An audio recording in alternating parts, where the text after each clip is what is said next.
schedule worked for you so well 2 years ago with the college football playoff? Do you guys follow pretty much the same schedules you did 2 years ago? A little bit different just because the calendar is a little different, but pretty much the same. I thought we might adjust it a little bit and left it open-ended, but so far so good. We're staying healthy, and I got to really commend our guys, man. Guys are really working. About Torrance Gibson, there was a report that he had signed with a junior college. What can you tell us about that situation? He came to see me, and I love Torrance. Very unfortunate, the whole situation, so I don't think there's been anything finalized. I can assure you, as we always do, we'll do what's in best interest of a student athlete, and that's very unfortunate. Front row right here, Austin. Urban, I know you congratulated Luke on his new job. When those things come to be, and then you work through the months, and you're just trying to double dip, how much of a challenge is that going to be for Luke in the next couple of weeks? I would say for Luke, like Danny Mullen, like Tom Herman, I've had others do that, and I did it. I remember I was an assistant at Notre Dame, and they were good enough to let me finish the job and then go to Bowling Green. So as long as you're professional, we put together a calendar, and this much time's committed to the most important people, and that's our players that got us to the playoff. And then obviously he's got a very big job ahead of him. The good thing is the recruiting calendar is very user-friendly for right now for what's going on. So the urgency is, and it's only an hour and a half away. It would have been a problem if it's San Diego or something. So, and Luke's a pro. How has your relationship with him changed, developed over the last decade? Because it seemed like the first couple of years it wasn't maybe the greatest coaching relationship in the world. I'd like to hear Luke on that one. I'm going to give you my perspective that I did not want to keep him when I first got here. I met him a few times, very good gentleman and nice guy, and then our meeting went over the top, and I had a lot of respect for him and his beautiful family, and then we weren't very good on defense for a couple of years, and that stressed things just a touch around here. But one of the greatest things I've ever done was keep Luke Fickell, and he's a loyal, good man and a guy that's a very good friend of mine, and we'll be very close for a long time. Second row right, Dave. Now he'll come back and say, I'm out. Urban, your kicker Tyler Durbin had a great year, got a little rattled in the Michigan game. Did you guys have to lift him up at all, and how confident are you kind of going into the next big situation here? I'm not the best lifted up guy there is. I do love him. He's a guy that will be our kicker in the playoff game, and a guy that's got all the talent in the world, and he did. He missed 2 of them, and so, but he did come back and hit the one to get us there, and so he'll be fine. We just got to, in our own way, lift him up.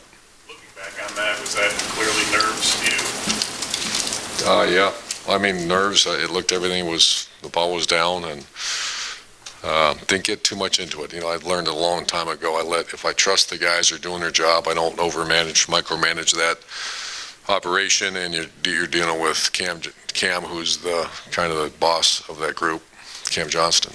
So they'll be fine. Front row, Bill. I know you must have contingency plans for what's going to happen post-Luke. Can you shed any light on Kerry's expanded role, whether Greg Schiano will be the defensive coordinator? I'm not finalized with all that yet. I can tell you that Kerry Combs will be expanded in the pass defense department. He's earned that right. With an even more expanded role by Greg, he needs that. And what's going to happen down the road, I haven't made any decisions yet. I'm sorry, Eric. I don't know. Where's Eric? There you go. My bad. Third row left, Eric. We saw Malcolm Pridgeon got his black stripe off. Malcolm Pridgeon, we saw him got his black stripe off, and I think he said like a healthy. What kind of is his status in terms of? He's going to be a very good player here. He's not prepared to play. He's practicing with us, just individual, not scout work yet, but he's just a guy that we all love to death. He's done over and above beyond what we asked, getting ready. So that's why we did that. He has 2 years left though, so he'll play for us. Front row left, Mitch. Urban, so many times down the stretch this year, you seem to give the ball to JT with the game on the line. Did that become a conscious decision for you? This is season on the line, game on the line. Let's give it to JT. Well, there's a couple of reasons why. Number one, you equate numbers a lot of times with the Q run. I've always been that guy to give it to my best player in those situations. Sometimes it works, sometimes it doesn't. Braxton Miller was that guy. Tim Tebow was that guy. Ezekiel Elliott was that guy. Mike Weber on a fourth down, we gave it to him. So there's two reasons. It's not just the fact it's him. It's the Q runs are hard to defend, and we're facing that as we get ready for Watson. So there's two reasons. Number one, and the most important, is JT. I know one thing about JT. If it's a chance, he'll get it. And number two is just the way numbers work out in offensive football. Third row middle there, Nick? Yeah, when you look at Clemson, you can see them on defense in the same game. They almost look like a different defense because they're so multiple. How do you prepare for that on offense? Yeah, there's three different defenses we're going to face, and they're very game plan specific. So usually in the first two series of the game, you'll see what you're going to get but they're very multiple and very unorthodox about when it's called. For example, in first down, normally it's run defense, sink an extra guy in the hat. And then as you get second along and third down, you see more nickel and more spacing in the back end of the defense. This group out of the blue, they'll play three cloud strong, which means that's a very strong pass defense on first down. And so I'm glad we have this much time because we're spending a lot of time on all that multiple looks. I want to ask about the schedule too. The most a team can play is 15 games, and now it's 4 teams, but there's been talk about going to 8. Do you have a position on the way it falls? Is 15 about right? Is that too many? Yeah, it's about it. I don't know. I always, some people talk, I hear the minute that comes up about money, I always come back about what about student athlete, what about class schedule, what about recruiting, what about NFL, when those kids make those decisions. So there's all this other conversation that other people have, because I guess that's their job. I know after doing it, would we go 14-1 the 1 year, 15 games? If they said, what now, okay, now one more, that'd be a tough one, especially when you start playing who you're playing at the end. That was a championship game, Sugar Bowl, national title game. That'd be tough to tap on and sort of say, by the way, go one more. So I think the whole college model would have to change. The schedule, the scholarship limits, and certainly the calendar. There's no chance you can, finals or the classes start on championship day, I think. I remember a couple of our kids got unexcused absences when we beat Oregon. I was confused about that, but we worked it out all right. Far left, Matt. This is also a bowl trip, yet it's your most important game, national semifinal. How do you want these guys to have fun, or how do you handle it when you get to Arizona and you're prepping for such an important game against? We have a pretty good system. We do have fun, and it's what's everyone's definition of fun. If that means go act like a fool and drink and do stupid things, that's not our fun. If we have fun and practice and lighten things up once in a while, but the best fun is to go find a way to win a game, and that's a good thing. The culture here is very strong, and JT Barrett's his best way to have fun is be prepared for that game. Same with Raekwon McMillan, same with Tyquan Lewis, same with Noah Brown, and so get them. Here's what I learned over bowl games: get them great gifts, and as much money as you legally can give them, and that's the food stuff and all that, snacks and all that stuff. What I say? Great gifts, right? And then food. Make sure you got fantastic food for them and as much money in their pocket as possible. And it's worked out pretty fun. That's fun for 19-year-olds. Front row left, Bill. Urban, I know you're preparing to win a playoff game, obviously, but bowl practice is also a valuable time for young guys to develop. In your mind, are there openings for young guys who maybe haven't had big roles to earn them? Or yeah, most of our young guys are playing. It's a little different team. The 2014 team, or even last year's team, it was an opportunity because there are a lot of veterans. The young guys are playing. So we're not, like I usually take 15 minutes after practice and keep the young players out. And I was going to do that. Look, our young players, most of them are playing. And the other ones are in very valuable scout team roles, so we're not doing a whole lot of that right now. Curtis, I think, has the most receptions of an Ohio State receiver in the last 20 years. In your mind, Was he going to be that heavily involved in the pass catching game, or is that just sort of a development of? We got to change that. We're going to really in the offseason, we're going to become a good throwing team and spend it. We're good now, efficiency-wise. I want to, we're going to really start expanding that, and I'm going to work hard at it. But yeah, I think, Curtis is an exceptional receiver. Front row left, Doug. Urban, you have a lot of experience bringing in really highly rated recruits. And I think maybe sometimes when you bring them in and they do well, they just meet expectations. I'm getting to Raekwon. For him to come in as what he was, he plays an important role in a national championship team as a freshman. We see what he's done the last 2 years.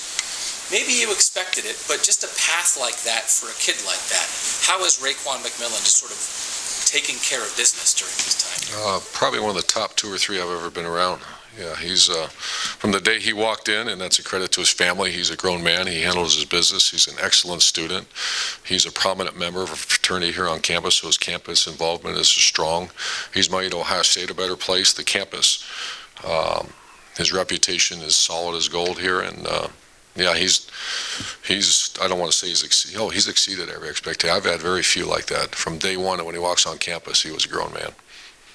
And you mentioned something the other day, I think when we project, when's Ohio State going to have like an up year when you have all the guys back and that kind of stuff, right? You had so many starters you missed them this year. You said maybe this was a year early, right? And I would have thought maybe people in 14 would have said, well, maybe that's a year early. Because you would look and say 15 is the year it's going to happen. But you won it in 14. You're back in the playoff this year. Is it possible that like the year early is actually the year to do it? Because maybe there's not so much other stuff out there? I think that's a good point, and my friend Roger Goodell, we're going to repeal the third-year thing, so they have to come back. Yeah. So next year is the real year. But I mean, I know exactly what you're saying, and I'm the same way. I mean, I thought, because my closest confidant, my wife, is, how are we going to be this year? I don't know. I think next year is the year. And all of a sudden that darn junior thing comes up. And just, I don't want to belabor this, but you just brought it up. A year ago, after the Fiesta Bowl, we were here and you said, we're going to throw it better next year. Now you're here, you're in the playoff, you made it, but you're saying we're going to throw it better next year. Is there something that didn't go exactly as you hoped with the pass game this year? Oh, yeah. I thought we'd be better throwing the ball. And whether it be protection, whether it be separation by wideouts, it's not one thing. So it's just, and we are. It's just a focus that we're going to work on, and we'll get there. Back row, Steve. Yeah, I got 2 things. Picking back what Nick was asking about, if it would go to 8 teams in the playoff, would you rather see an 11-game regular season with the conference championships or a 12-game schedule and do away with the conference championships? Clemson. I don't know. I'm not being disrespectful. I don't know. I haven't thought about 12 would benefit everybody. And if I do say something, that'll be a front. I haven't given any thought. Okay, we'll scrap that idea. And then that applies to Clemson. After the Penn State game, Coach Warner talked about how you guys would maybe try and get Isaiah Prince a little bit of help with a tight end or a running back to help scrape in some situations, and just didn't seem against Michigan like he was kind of out on an island there. I don't know. What's the push-pull on that, and would you do something to counteract what happened against Michigan? We're working on that. Number one is improve the player, in which I've never seen a guy work harder in the last 2 weeks since that last game. I mean, ridiculous. Even on days off, he's coming here and getting extra work. And we are. It's not as easy as it sounds because it really limits your other options. But those are daily conversations, and that is, we're going to try to do the best we can to help them. But at the end of the day, an offensive lineman's got to go block that defensive end too. Front row right, Tim. Yeah, Urban, you've got 2 All-Americans going to be starting on your offensive line. I can't remember covering this team when that's been the case at the same time, at least. What stands out about those 2 fellows? I'm talking about Billy Price and Pat Elflein. Oh, it's so neat. One of the great traditions here, they get a tree. Buckeye Grove will be blessed to have those 2 names on it. And I'd want that when I'm an old guy, come back and see my 2 guys because I love them. They're great. They're the backbone of who we are and what we do. Zero probability that Ohio State's where we are without them. And on top of that, they're as good a people as you'll ever find. Great students, great people, and exceptional leaders. Burger Feta, this will be their last, well, maybe their last 2 hurrahs, we'll see. What have you gotten most out of them being around you? I mean, what has rubbed off on you from them, I guess? Well, I'm from an effort standpoint. kind of disappointed in those 2 guys because, they're just typical losers. They think med school is more important than coaching. I don't understand that. I'm trying to talk them into coaching, and this darn med school keeps getting in the way, because that's how much I feel about they can impact other people's lives. Of course, I'm kidding about the med school, but they have whatever they choose to do, they're going to have our support, and that's a tough one to say goodbye to, those guys. I say Berger's an engineer. But he's changing. Yes, He's moving over into Thanks, Jerry. Hey, listen, when you watch... Engineer loser, too. Yeah. You look at Clemson, what just jumps out at you defensively about them? They seem to be a lot about the big play. They've given up quite a few points this year on certain occasions.